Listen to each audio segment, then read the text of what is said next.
কিছু মূর্খ আছে নাউজুবিল্লাহ, এরা মনে করে কোরআনে তবু তেরস পরশ কিছু থাকতে পারে, পিজ্জাদারা তেরস পরশ কিছু করে না।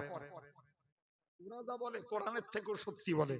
এই মূর্খগুলোর জন্য আরো সর্বনাশ। কথা বুঝতে পারেননি জি? আশ্চর্য ব্যাপার। তো বললাম আজকে সারাদিনে বড় বড় দুটো সিটিং করেছি শুধু ওই প্রমাণ শূন্য কথার ফেতনা মেটাতে। আর এছাড়া নিজে ক্লাস করেছি, ইন্টারভিউ নিয়েছি 20 জন শিক্ষকের, জি, তার মধ্যে 12টা মওলানা বিভাগের, 4টে কেরাত বিভাগের, 4 জন ম্যাথের, এইসব করে সারাদিন ব্রেন জাম। তারপরে এই 4 নম্বর সভা হচ্ছে, জি। তো যাই হোক, আমি যেটা বোঝাতে চাইলাম, এমনি এমনি বকছি না বাবা, শুধু বকছি এই জন্য আল্লাহর রস্তে জিন্দেগিতে কোন উড়ন্ত কথাকে দুম করে বিশ্বাস করবেন না। খুব বাজে জিনিস, খুব বাজে জিনিস।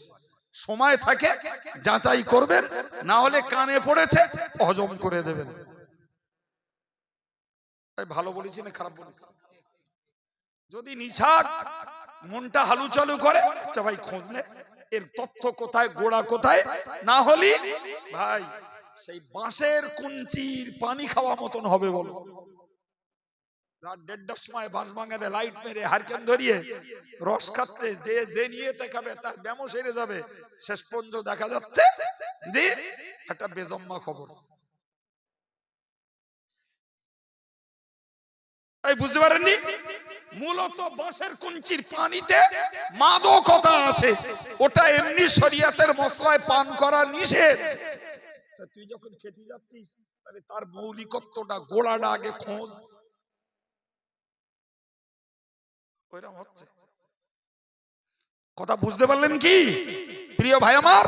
তাই আপনাকে বাই হার্ট রিকোয়েস্ট করছি, অন্তর থেকে অনুরোধ করছি, কোন দূষিত কথা যার নামেই শুনুন, যদি ওটাকে প্রচার করতে ইচ্ছা হয় আগে যাচাই করুন।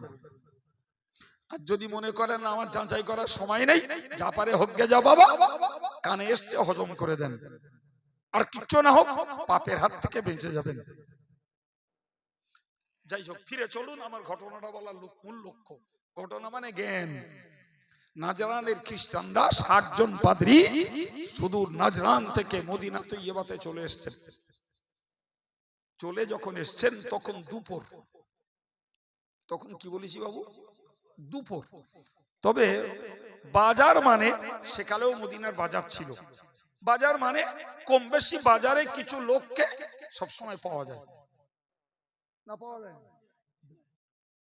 তো ওনারা মদিনার বাজারে এসে দাঁড়িয়ে ইতস্তত করছেন, কোথায় পাবো সেই লোকটাকে, তার সঙ্গে মেট করব কি, তার সঙ্গে সাক্ষাৎ করব কি, তার সঙ্গে একটু আলোচনায় বসবো, কাকে জিজ্ঞাসা করব, এরকম একটা ইতস্তত বোধ করছে। ইতিমধ্যে তাদের কানে ধ্বনি চলে এলো, আল্লাহু আকবার, আল্লাহু আকবার। মসজিদে নববীর মধুর কণ্ঠের আওয়াজ, আওয়াজটা সবেমাত্র কানে এসেছে। তারা সেখানে পেয়ে দেখতে পাচ্ছে মদিনার বাজারের ক্রেতা বিক্রেতা পিঁপড়ের সারির মতো, ক্রেতা তার মাল ফেলে রাখছে, বিক্রেতা দোকানের ঝাঁপ বন্ধ করছে না, ক্যাশ বাক্সে তালা মারছে না, পিঁপড়ের সারির মতো একমুখ হয়ে যাচ্ছে। কোথায় যাচ্ছে?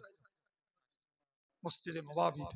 এরা তখনও মসজিদে নববী দেখিনি, শুধু যেতে দেখছে। মুহূর্তের ভিতরে দেখলো মদিনার বাজার শুনশান, একদম খালি। কত লোকের মাল পড়ে আছে, কত ক্যাশ বাক্সে পয়সা পড়ে আছে, কোনো ভ্রুক্ষেপ নেই, কোনো পাহারাদার নেই, কেউ নেই। এরা হতবাক, কি দেখছি। এই মানুষগুলো যখন একদিকে চলে গেল, এরা ইতস্তত না করে ওদের পিছু পিছু গেল। এনারা যে পৌঁছাতে না পৌঁছাতে ততক্ষণ পর্যন্ত মসজিদে নববীর জোহরের নামাজের জামাত হয়ে গেছে। জোহরের নামাজে জামাত শেষ করে যখন সাহাবায়ে কেরামেরা বাইরে বের হচ্ছেন, খ্রিস্টান পাদ্রীদের পক্ষ থেকে একজনকে ডেকে জিজ্ঞাসা করলো, আমরা নাজরান থেকে এসেছি, আমরা মোহাম্মদ নামীয় ব্যক্তিটার একটু সাক্ষাৎ পেতে চাই, ওই লোকটার সঙ্গে সাক্ষাৎ করব, কোথায় গিয়ে পাবো তাকে? চটজলদি সাহাবী নবীর কাছে চলে গেলেন। ইয়া রাসূলুল্লাহ, ইয়া হাবিবাল্লাহ, হুজুর, নাজরান থেকে খ্রিস্টীয় ধর্মযাজকেরা এসেছেন, তারা আপনার সঙ্গে একটু সাক্ষাৎ করতে চায়। নবী টেনশনে পড়ে গেলেন। টেনশনের কারণ, আরে বাবা, নবীর তো কোনো রাজপ্রাসাদ নেই, নবীর তো কোনো পার্লামেন্ট হাউস নেই। নবীর পার্লামেন্ট মানে মসজিদে নববী, খেজুর পাতার দেওয়াল, খেজুর পাতার ছাউনি, আর মেঝেটা পাথর কাঁকরে ছোট ছোট নুড়ি। সেজদা করলে স্পষ্ট রাআইতু আসারা সুজুদ ফি জাবাতিহি। সাহাবীরা বলতেন নবীর কপালে সেজদার কাদা লাগা চিহ্ন দেখা যেত। আল্লাহু আকবার। জি, এই হলো রাসূলের পার্লামেন্ট। রাসূল যা কিছু করতেন ওই নামাজের পরে। সাহাবারাই পার্লামেন্টের সদস্য। কথা বুঝে আসছে না বাবজি? আর সেইখানটায় বসে নবী ভাবছেন, এরা প্রথমত আমার মেহমান, দ্বিতীয়ত এরা ভিন ধর্মের। কথা বুঝে আসছে? এবং এরা কোনো কমন গেস্ট নয়, এরা তাদের মধ্যকার পদস্থ সম্মানীয় পোর্টফোলিও ব্যক্তিত্ব, এরা সেই ধর্মের পাদ্রী। তাহলে এদের তিনটে প্লাস পয়েন্ট। কটা? একটা হলো বিদেশি, দ্বিতীয় হলো ভিন ধর্মের, তৃতীয় হলো এরা সাধারণ কোনো অতিথি না, এরা পদস্থ অতিথি। এদের জায়গা দেবো কোথায়? এদের নিয়ে আলোচনার টেবিল বানাবো কোথায়? এই নিয়ে নবী টেনশনে পড়লেন। সাহাবায়ে কেরামদেরকে বলতেই একজন সাহাবী বললেন, ইয়া রাসূলুল্লাহ, একটা কাজ করলে হয়। জোহরের নামাজ হয়ে গেছে, মানে সূর্য পশ্চিম দিকে ঢলে গেছে, তাই না বাবা? জোহরের নামাজ কখন হয়? আরে জোহরের নামাজের স্টার্টিং টাইম, শুরু সময়টা হলো সূর্য তার কেন্দ্রবিন্দু থেকে পশ্চিম দিকে যেই ঢলা শুরু, জোহরের ওয়াক্ত তখন শুরু। কথা বোঝা গেল? তো সূর্য পশ্চিম দিকে যখন ঢলে গেছে, তাহলে পাহাড়ের পূর্ব দিকটায় ছায়া পড়বে, তাই না বাবা? একজন সাহাবী বললেন, ইয়া রাসূলুল্লাহ, এনাদেরকে নিয়ে পাহাড়ের পূর্ব দিকটায় বসা যায়। রাসূল বললেন, আহা, এরা সম্মানিত অতিথি, এরা ভিন ধর্মের লোক, এদের জন্য ওই জায়গাটা উপযুক্ত নয়। অপর একজন সাহাবী বললেন, ইয়া রাসূলুল্লাহ, ইয়া হাবিবাল্লাহ, হুজুর, একটা কাজ করা যায়। আমার খেজুর বাগানটা ঘন পল্লবে ভরা, অত্যন্ত ঘন খেজুর বাগান, এত ঘন, এত পাতা, সূর্যের তাপ আমার খেজুর বাগানে পড়ে না। এমনকি খেজুরগুলো পেকে গেছে, পাড়া হয়ে গেছে, গাছে খেজুর নাই, আবার তলাটা ছায়া, খেজুর বাগানে নিয়ে তো বসা যায়। কথা বোঝা গেল? নবী বললেন, ওটাও এনাদের মতো মানুষদের বসার জন্য উপযুক্ত নয়। বুঝছেন? রাসূলুল্লাহ পরধর্মের প্রতি কতটা নিবেদিত, এই কথাগুলো থেকে শিখতে হবে। তো আমরা তো ভিন ধর্মের, নাউজুবিল্লাহ, জি, তাদের প্রতি তিরস্কার, ভৎসনা, গালি। আরে না, এটা কোরআন নিষেধ করেছে। তুমি পরধর্মকে গালি দিও না, তুমি পরের দেবদেবীকে গালি দিও না, তুমি পরকে সমালোচনা করো না। ও তোমার সমালোচনা করবে, ও তুমি না বুঝে তুমি পরকে গালি দেবে, তারা না বুঝে তোমার রবকে গালি দেবে। এসব কোরআনের নিষেধ। জি, রাসূল করিম সাল্লাল্লাহু আলাইহি ওয়াসাল্লাম পরধর্মের প্রতি কতটা সহিষ্ণু, কতটা নিবেদিত, ভাবতে অবাক লাগবে। এমনকি একটা কথা বলে ফেলছি, একদিন রাসূলুল্লাহ মসজিদে নববীর কাছে সাহাবায়ে কেরামদের সহ বসে আছেন। ইন দি মিন টাইমে একটা ডেড বডি, একটা লাশ যাচ্ছে। রাসূলুল্লাহ উঠে দাঁড়ালেন। রাসূল কি করলেন? এই কি বলিস বলেন? উঠে দাঁড়ালেন। লাশটা চলে যাওয়ার পরে একজন সাহাবী বললেন, হুজুর আপনি দাঁড়ালেন যে, ওটা একটা ইহুদির লাশ। কার লাশ? প্রিয় নবী বললেন, আওয়াল হাইসাত নাফসুন, তুমি ইন্ডিকেট করছো ওটা ইহুদির লাশ, ও কি মানুষ না? সাহাবারা হতবাক হয়ে গেলেন। প্রিয় নবী বললেন, আমি তার মনুষ্যত্বকে স্যালুট করেছি, আমি তার ধর্মকে স্যালুট করিনি।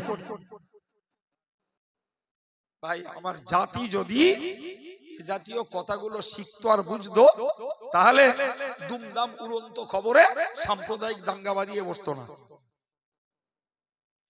জি, আমরা বলতে গেলি বলে এরা বিজেপির দালাল।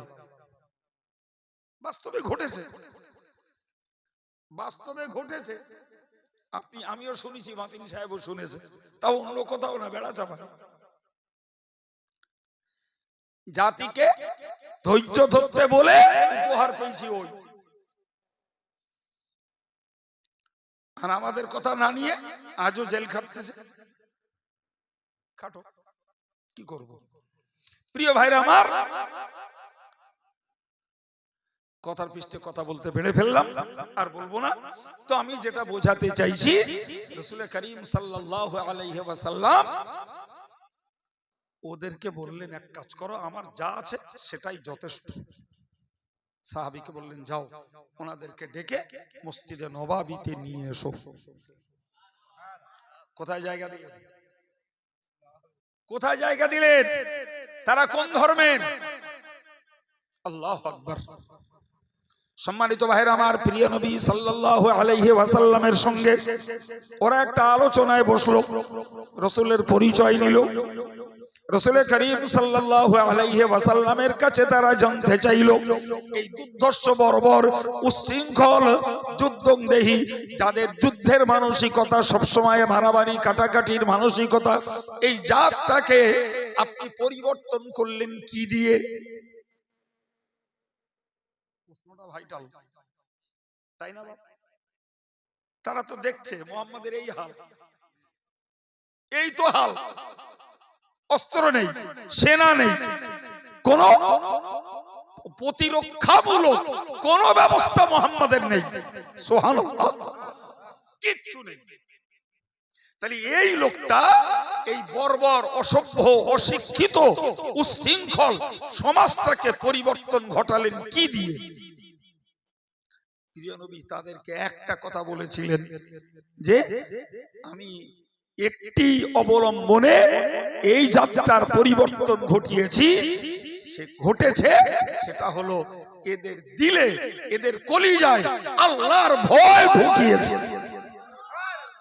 আর একটু চিল্লে বলুন, কলিজায় যদি আল্লাহর ভয় ঢোকে, রাতের অন্ধকারেও এশার নামাজটা পড়ে শোয়া যায়।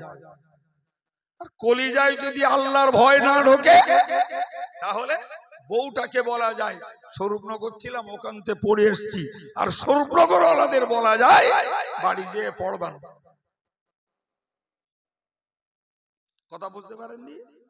কলিজায় যদি আল্লাহর ভয় ঢোকে, অন্ধকার চেয়ে অন্ধের কাছে সঠিক ওজনে মাল বিক্রি করা যায়।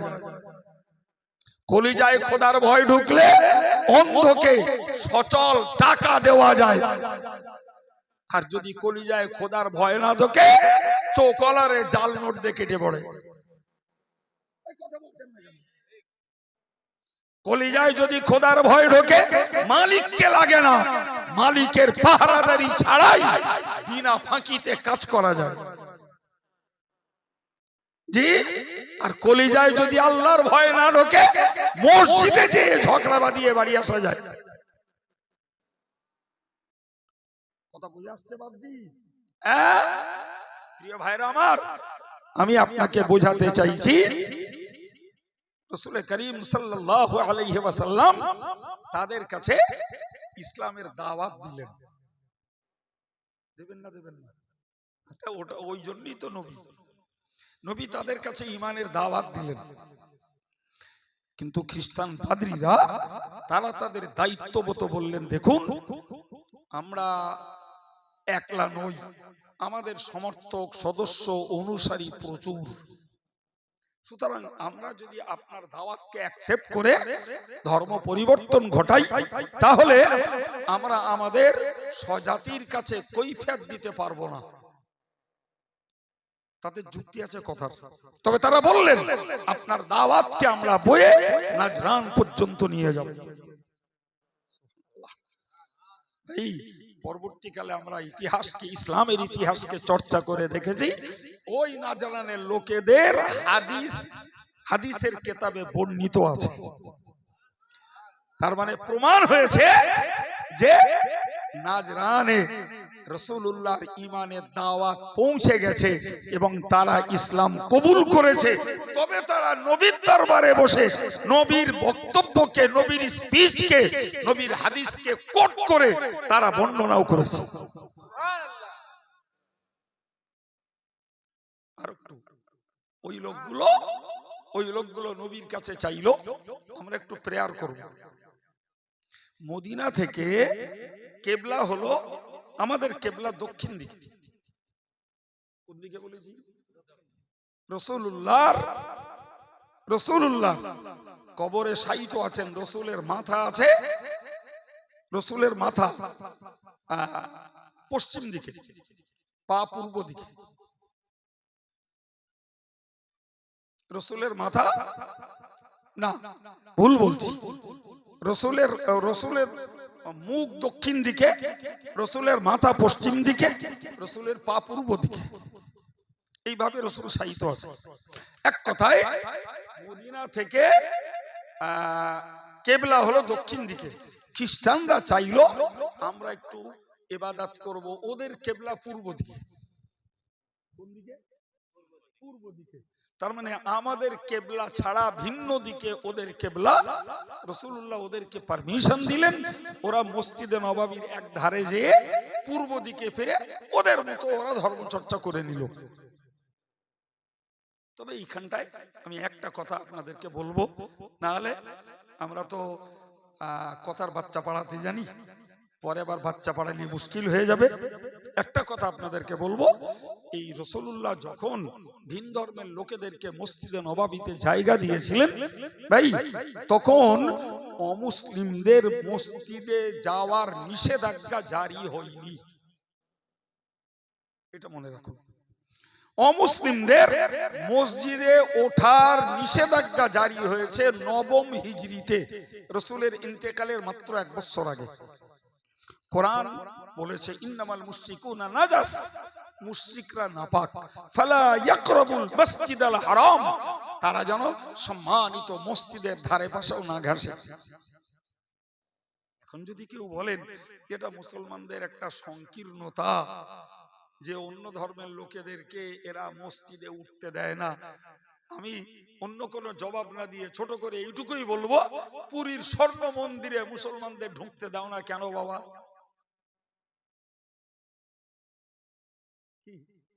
তোমরা যদি তোমাদের স্বর্ণ মন্দিরে মুসলমানদেরকে পারমিট না করো, তাহলে মুসলমানরা তাদের মসজিদে অমুসলিমদেরকে পারমিট করবে না, এতে আর নাক শিটকানোর কি আছে?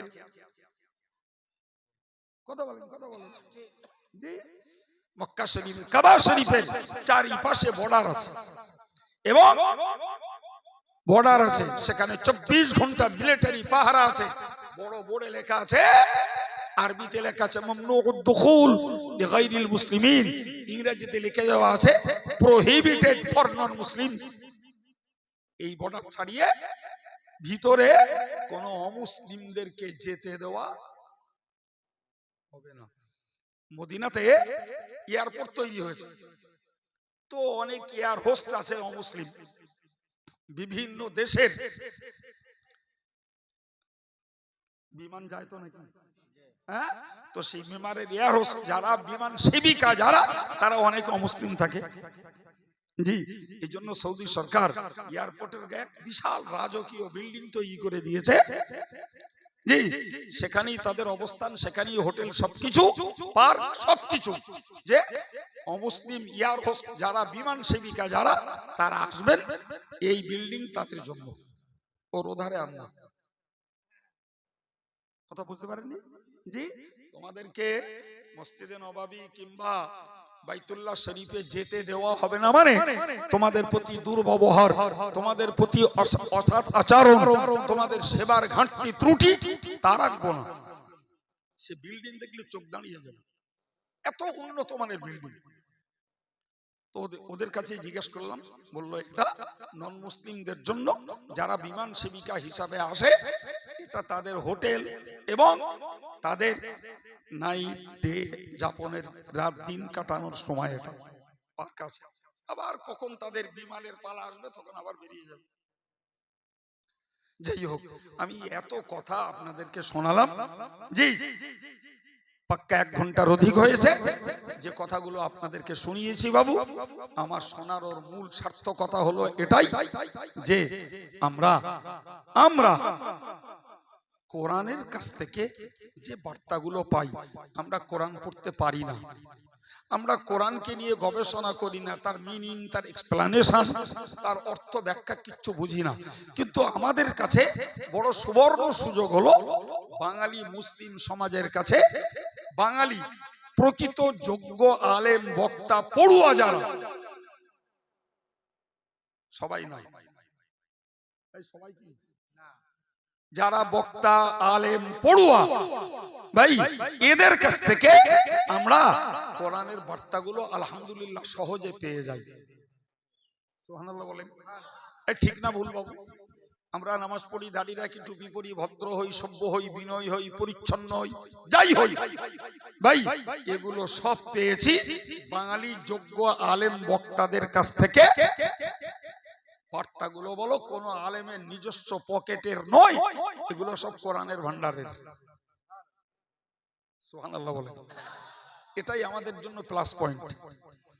বিশ্বাস করুন, এই পশ্চিম বাংলাতে এমনও মুসলমান গ্রাম আছে, জেলা আছে, যারা ইসলামের হর্ষই বোঝে না, কোরআনের কও বোঝে না। চিন্তা করতে পারবেন না তারা কতটা পিছিয়ে, ভাবতে পারা যাবে না। সে তুলনায় Basirhat sub division, Barasat sub division বলতে পারা যায়, জি 24 পরগনা, 24 পরগনাটা ধর্মের একটা উর্বর জায়গা।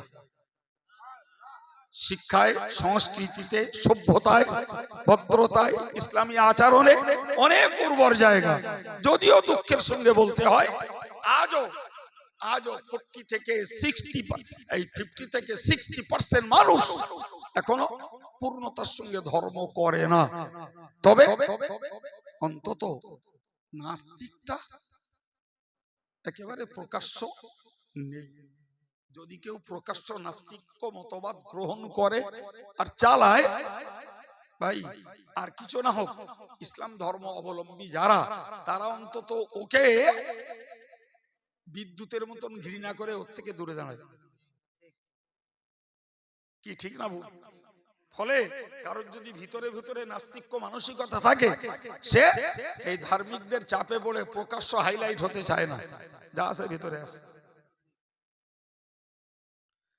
জি, আমি আর বলছি না বাবু, এতক্ষণ বলবো আমার নিয়ত ছিল না, কিন্তু আপনাদের চাতক পাখির মতন তাকিয়ে থাকা আগ্রহের একটু খিদা মিটাতে কোরআন থেকে কিছু কথা আপনাদেরকে বলেছি। আল্লাহ আমাদের বুঝ দেন।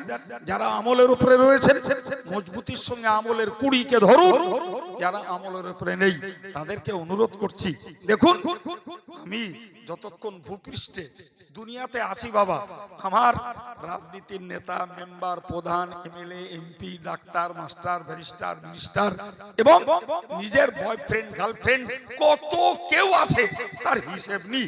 কিন্তু বাবা মরে মাটির নিচে যাবা, তোমার কেউ নাই, তোমার কেউ নাই, তোমার কর্মটাই তখন তোমার সঙ্গী।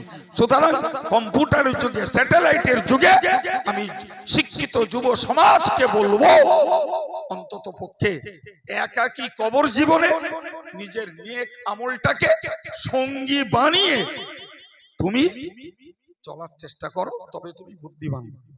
তুমি লেখাপড়া শেখো, চাকরি করো, তুমি ব্যবসা করো, তুমি চাষবাস করো, তুমি হস্তশিল্পের কোনো কাজ করো, যাই করো করো বাবা, নিজের কবরের একলা থাকতে হবে, ওইটার ভাবনা ভেবে দুনিয়ার জীবনটা চালালে তবে তুমি বুদ্ধিমান। আর যদি মনে করো না এটাই চলছে, চিরকাল এ গতি সমানে চলবে, নিশ্চিত তুমি শিক্ষিতের নামে মূর্খ তৈরি হয়েছে। কারোর গতি সমান গেছে, তোমারও পরিবর্তন আসছে, তাহলে কেন তুমি ভুল সিদ্ধান্ত নিচ্ছ? তুমি তোমার লাইফটাকে চালাও, তবে ধর্মটাকে বাদ দিয়ে নয়। মায়েদেরকেও বলবো, কোন পরিবারের গৃহিণী, কোন ঘরের কন্যা, শিক্ষার পরিমাণ কত, রূপ সৌন্দর্য কত, এসব কিছুতে অহমিকায় ডুবলে চলবে না। মনে রাখতে হবে, মরে কবরে যাবে, স্বামী তোমার নয়, ছেলে তোমার নয়, মেয়ে তোমার নয়, দেওর ভাসুর বাপ মা কেউ তোমার নয়। তুমি কি কর্ম করে যাচ্ছ, কবরে তোমার পরিচিতি, সেটাই বড় মাধ্যম। আল্লাহ বোঝার তৌফিক দেন, বলুন আমিন।